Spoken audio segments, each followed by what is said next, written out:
Hi my dear students and friends. 11th class में आज हम लोग पढ़ेंगे थ्योरी की क्लास में निजी एवं सार्वजनिक क्षेत्र यानी प्राइवेट एंड पब्लिक सेक्टर। क्या होता है प्राइवेट सेक्टर और क्या होता है पब्लिक सेक्टर। पब्लिक सेक्टर वो होता है जो सरकार के द्वारा या उसके मंत्रियों के द्वारा चलाए जाते हैं। जो सरकारीकरण के द्वारा चलाया जाता है वह सार्वजनिक क्षेत्र होता है। जैसे स्कूल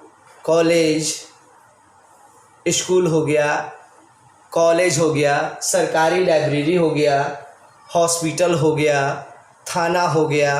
जो सरकार के द्वारा चलाए जा रहे हैं, जितने भी चीज़ आम पब्लिक के लिए किए जा रहे हैं वह सार्वजनिक क्षेत्र कहलाएगा यानी पब्लिक सेक्टर कहलाएगा। बड़े बड़े स्कूल कॉलेज जैसे अपने शहर का लें, टाउन स्कूल, जैन स्कूल, जो सरकारी क्षेत्र के अंतर्गत आते हैं, वैसे सारे चीज़ अपने पब्लिक सेक्टर कहलाएंगे। ठीक उसके अपोजिट यदि हम बात करें पब्लिक सेक्टर की, तो पब्लिक सेक्टर जो होता है वो किसी निजी व्यक्ति के द्वारा चलाया जाता है जिसका उद्देश्य प्रॉफिट कमाना होता है। जैसे हम निजी क्षेत्र में बात करें तो हम बात कर सकते हैं DAV school, DK Carmel school. इसके अलावा हम और भी चीज़ ले सकते हैं जैसे निजी कंपनी का ऑटोमोबाइल कंपनी, निजी कंपनी की टेलीकॉम कंपनीज, बहुत सारी चीज़ हम निजी में भी ले सकते हैं। अब बात आता है कि इन दोनों को थोड़ा विस्तृत किया जाए तो सार्वजनिक जो क्षेत्र होता है वो आम जनता के लिए होता है, जनता के भलाई के लिए होता है और इसमें सभी एक बराबर होते हैं। जैसे सरकारी स्कूल की बात करें, सरकारी स्कूल में सभी बच्चे एक जैसे, सबके भोजन एक जैसे, पोशाक एक जैसे।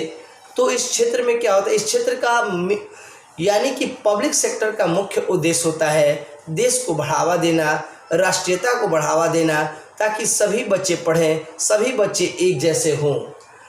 माना कि थोड़ी सी मैनेजमेंट की इसमें कमी होती है, लेकिन अधिक से अधिक लोग इसकी ओर आकर्षित होते हैं। यानी इसकी जो भी मैनेजमेंट होती है वो लगभग बहुत ही कम मूल्य पर या यूं कहें बिल्कुल फ्री में दिया जाता है। ठीक इसके विपरीत यदि हम बात करें पब्लिक सेक्टर की, तो पब्लिक सेक्टर धनी लोगों के लिए है और उसमें अधिक पैसे लगते हैं, उसके मैनेजमेंट भी अच्छे होते हैं। अगर एक बात का कहा जाए तो पब्लिक सेक्टर में एक तरह से तानाशाही भी हो जाती है। वो लोग करने लगते हैं एकाधिकार, जिसको मोनोपोली कहते हैं। यदि हम देखते हैं कि ये स्कूल अच्छा है, ये कॉलेज अच्छा है, तो मोनोपोली करके फ़ी बढ़ा देना, ये कर देना। उन लोगों के साथ ऐसा हो जाता है ताकि वो जानते हैं कि प्राइवेट सेक्टर में हम हैं, तो प्राइवेट सेक्टर में अक्सर मोनोपोली चलते रहती है। लेकिन अगर हम पब्लिक सेक्टर की बात करें तो पब्लिक सेक्टर में कोई मोनोपोली नहीं है। पब्लिक सेक्टर में सब कोई एक समान है। पब्लिक सेक्टर बहुत बड़ा भी होता है। अगर हम सार्वजनिक क्षेत्र की बात करें तो बहुत बड़ा होगा, उसमें बहुत लोग होते हैं, लेकिन इसको हमेशा सरकार के द्वारा ही चलाया जाता है और सरकार का मुख्य उद्देश्य होता है जन कल्याण करना। ठीक उसके विपरीत यदि हम प्राइवेट सेक्टर की बात करें तो प्राइवेट सेक्टर का मुख्य उद्देश्य होता है अपना विकास करना, प्रॉफिट मोटो कमाना। कैसे प्रॉफिट कमाया जाए, इसी क्षेत्र के बारे में वो हमेशा सोचता है। यदि हम बात करें सार्वजनिक क्षेत्र की विशेषता, तो ये बहुत बड़ा है और इसमें जो भी आर्थिक बातें होती हैं वो सभी समुदाय के लिए होती है। सरकार सभी के लिए एक समान व्यवस्थाएं करती है।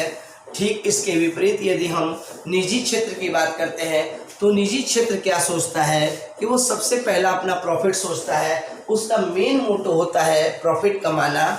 वो जन कल्याण के बारे में नहीं सोचता है। अच्छी क्वालिटी देने की कोशिश तो ज़रूर करता है, लेकिन उसके बदले में, उसके एवज में वो उतने पैसे लेते हैं। उसका मेन उद्देश्य प्रॉफिट कमाना होता है, इसलिए वो अपने सर्विस पे, अपने गुड्स पे एक अधिकार जमाने लगता है। लेकिन हमारे देश में अधिकाधिक लोग यानी पब्लिक से जुड़े हुए हैं और काफ़ी लोग लाभान्वित हैं। इसके क्षेत्र बहुत बड़े होते हैं। उद्देश्य सबको शिक्षित करना, सबकी जन कल्याण करना। जैसे हम आरा शहर में बात करते हैं सदर हॉस्पिटल की। आज देखिए, आज कोरोना वायरस की इतनी बड़ी महामारी चल रही है, लेकिन उसमें आपका पब्लिक क्षेत्र ही काम आ रहा है, यानी कि सार्वजनिक क्षेत्र ही काम आ रहा है। बड़ी से बड़ी मुश्किल समस्या में सार्वजनिक क्षेत्र ही काम आ रहा है, जबकि निजी क्षेत्र काम नहीं आ रहे हैं।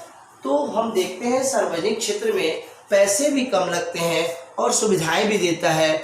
हाँ, ये तो बात सही है कि ये निजी क्षेत्र से थोड़ी इसकी सुविधाएं कम है, लेकिन यदि इसमें अच्छी क्वालिटी की पढ़ाई, अच्छी क्वालिटी की इंग्लिश, अच्छी क्वालिटी के सारे चीज़ लगने लगे तो फिर प्राइवेट सेक्टर का किसी भी तरह का अस्तित्व नहीं रह जाएगा।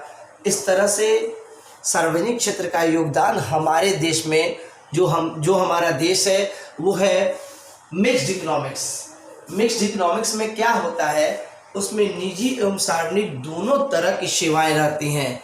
आज हमारे समाज में अमीर और गरीब दोनों लोग हैं, तो इस तरीके से हमारे देश में जो वो क्षेत्र बनाए गए हैं, सेक्टर बनाए गए हैं, वो निजी और सार्वजनिक दोनों बनाए गए हैं, तो ठीक ही बनाए गए हैं। जो लगता है कि जिनके पास कुछ पैसे हैं तो वो सार्वजनिक, तो वो प्राइवेट की ओर जा रहे हैं, और जिन्हें ऐसा लगता है कि नहीं हम सरकार पे पूर्णता है और मेरे पास पैसे की कमी है, गरीब गुरबा लोग हैं, तो वो सीधे सार्वजनिक क्षेत्र में जाते हैं और वहाँ से लाभान्वित होने की कोशिश करते हैं। तो ये दोनों ही टॉपिक बड़ा ही अच्छा है, इसको अच्छी तरह समझना चाहिए। इसके सबसे पहले तो meaning of private company, public company, इसके अलावे इसके फीचर्स को, इसके मेरिट डिमेरिट को दोनों को अच्छी तरह जानकर अपनी अच्छी नोट्स तैयार कर लेना होगा। मैं आपसे पहले भी बोला था, आज फिर बोल रहा हूँ, जितनी भी क्वेश्चन आंसर आप 11th में लिख रहे हैं, नोट कर रहे हैं, अपने नोट्स बना रहे हैं, उतना ही आपके लिए बहुत कामयाब सिद्ध होगा। आप कभी भी किसी भी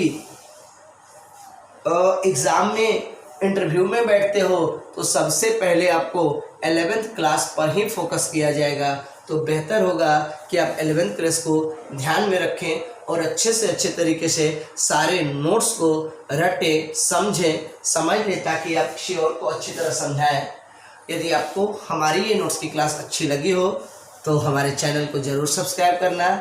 तो इसी के साथ मैं विदा लेता हूँ। जय हिंद।